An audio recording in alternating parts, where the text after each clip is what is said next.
आज की मुरली 18 अप्रैल 2024 प्रातः मुरली। ओम शांति। बाप दादा मधुबन।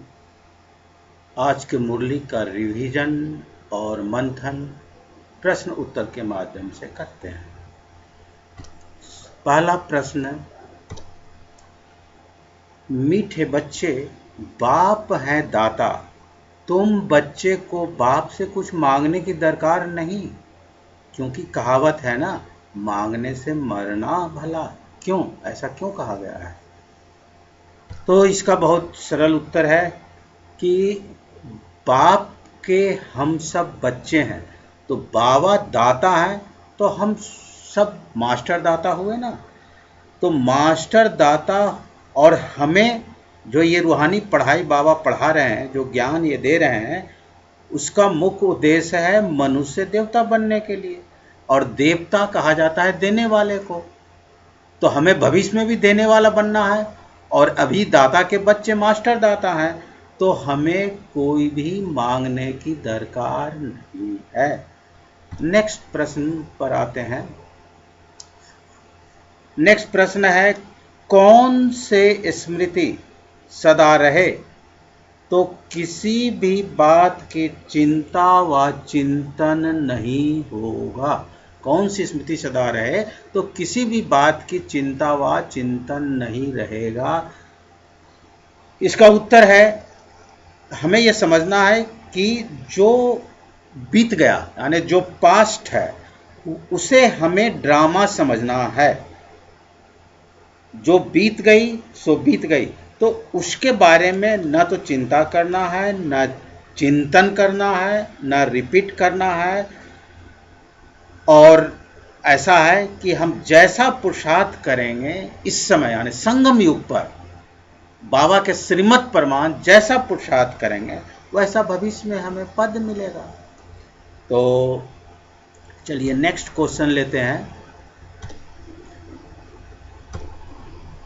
बाप का दो डायरेक्शन क्या है? बाप दो चीजें, दो बातें बता रहे हैं, वो दोनों बातें क्या है? तो पहली बातें, बाबा चूंकि बाबा परम धाम से यहाँ दुख धाम में आए हैं हम सब बच्चों के लिए, और मुख्य उनका कार्य है पतित से पावन बनाना। हम सब बच्चे जो ये दुख धाम में जो पतित हो चुके हैं, उनको पावन बना के अपने साथ ले जाने के लिए आए हैं। तो अतः हम सबको श्रीमत पर चलना है और बाबा को याद करना है, क्योंकि याद करने से ही विकर्म, पिछले 63 जन्मों का जो इकट्ठा विकर्ण है, वो याद करने से ही खत्म होगा, भस्म होगा। तो पहला तो ये है। और दूसरा हमें ये याद रखना है कि 84 का चक्र हमें याद करना है। दूसरा जो है 84 का चक्र हमें याद करना है। और चूंकि हम ये जानते हैं कि हम यहाँ जो है देवता बनने के लिए ही बाबा आए हैं, और जो सतयुग और त्रेता हम देव स्वरूप में रहते हैं, और द्वापर और कलयुग जो हैं वो पूज स्वरूप में रहते हैं। हम जड़ चित्रों के महिमा करते हैं, उनका पूजन करते हैं। तो आधा कल्प हम देवताओं की महिमा तो करते आए हैं। तो ये दो डायरेक्शन बाबा का जो है आज के मुरली के माध्यम से दिए।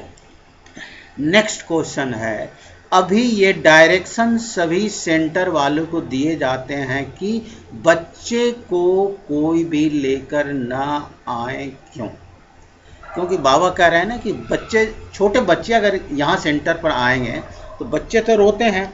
और सबसे बड़ी बात यह है कि ये है पिकनिक स्पॉट नहीं है, ये रूहानी यूनिवर्सिटी है। और यूनिवर्सिटी में तो बड़े बच्चे पढ़ते हैं ना, समझदार बच्चे पढ़ते हैं ना। तो इसलिए अगर छोटे बच्चे आते हैं तो छोटे बच्चे ना तो ज्ञान समझ पाएंगे, न याद कर पाएंगे बाबा को, और उनकी बुद्धि इधर उधर भटकेगी और अपने ही बच्चों का नुकसान होगा। क्यों? और चूंकि ये मनुष्य देवता बनाने के लिए पढ़ाई है, इसलिए यहाँ बच्चे को लाने की कोई भी आवश्यकता नहीं है। नेक्स्ट क्वेश्चन करते हैं, बाबा गरीब को ही पढ़ाते हैं, ऐसा क्यों? क्योंकि उत्तर, क्योंकि हम सभी जानते हैं कि बाबा की एक नाम गरीब निवाज भी है। तो बाबा कहते हैं कि साहूकार जो होते हैं उनको ताकत नहीं है पढ़ने की, गरीब साहूकार बनते हैं और साहूकार गरीब बनते हैं। ये तो कायदा है। और ये तो हम सभी जानते हैं ना कि दान कभी साहूकारों को दिया जाता है क्या? बाबा याद कराएं, क्या दान कभी साहूकारों को दिया जाता है क्या? और ये जो है ये भी अविनाशी ज्ञान रत्नों का दान है। तो साहूकार दान ले न सकेंगे क्योंकि उनके बुद्धि में ये अविनाशी ज्ञान रत्न बैठेगा ही नहीं, क्योंकि उनकी जो धारणा जो है वो हद की रचना के प्रति रहेगी, धन दौलत के प्रति रहेगी, धन दौलत में फंसे रहेंगे और उसी को वो स्वर्ग समझते हैं। तो इसलिए जो है ये जो बाबा जो है वो गरीब को ही पढ़ाते हैं, वही इस ज्ञान को समझेंगे और इस ज्ञान की धारणा पर चल सकते हैं। नेक्स्ट प्रश्न है, शिव बाबा है डबल श्री श्री क्यों? शिव बाबा को डबल श्री श्री की संज्ञा दिया गया है। तो इसमें बाबा बताते हैं कि बाबा के बच्चे जो हम सब बच्चे हैं वो सिंगल श्री बनने के लिए पढ़ रहे हैं, सिंगल श्री भविष्य में बनेंगे। और ये कहा भी गया ना कि श्री लक्ष्मी कहा जाता है, श्री नारायण कहा जाता है। हाँ, सूक्ष्म लोक में विष्णु को श्री श्री कहेंगे, क्योंकि बाबा ये बताएं कि वहाँ सूक्ष्म लोक में विष्णु जो है वो लक्ष्मी नारायण के कंबाइंड स्वरूप है, इसलिए चार भुजा दिखाया गया है। और आजकल तो देखिए श्री लक्ष्मी नारायण, श्री सीता राम भी नाम लोग रखते हैं। तो शिव बाबा को ही हम श्री श्री कह सकते हैं, श्री श्री कहते हैं। चलिए नेक्स्ट प्रश्न लेते हैं, स्पिरिचुअल का सही अर्थ क्या है?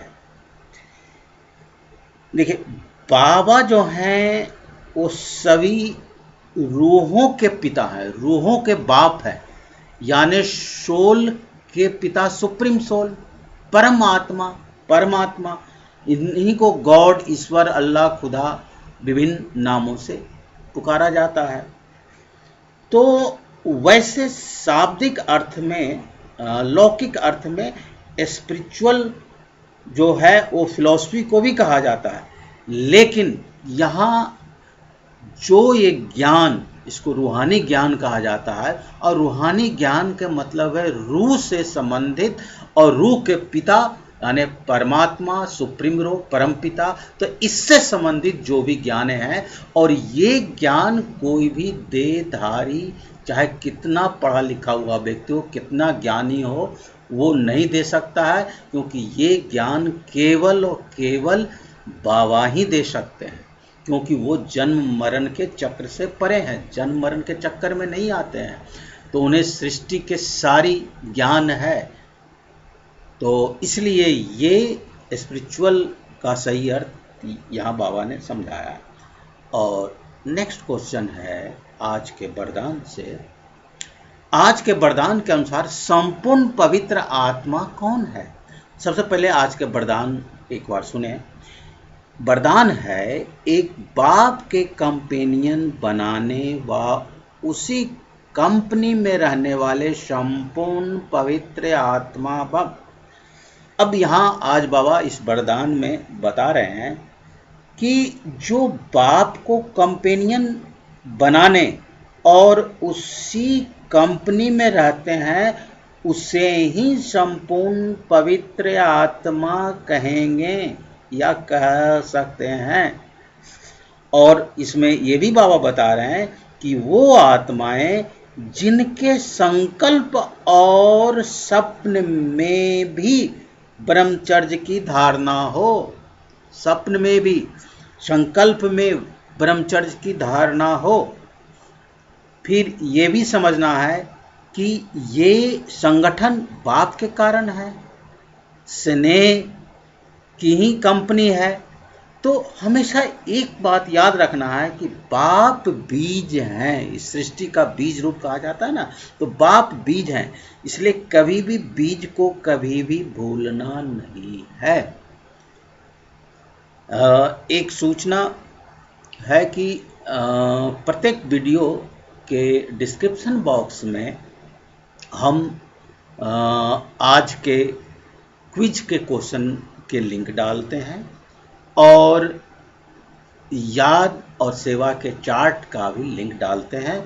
इसका अधिक से अधिक उपयोग, फायदा उठाया जा सकता है। ओम शांति।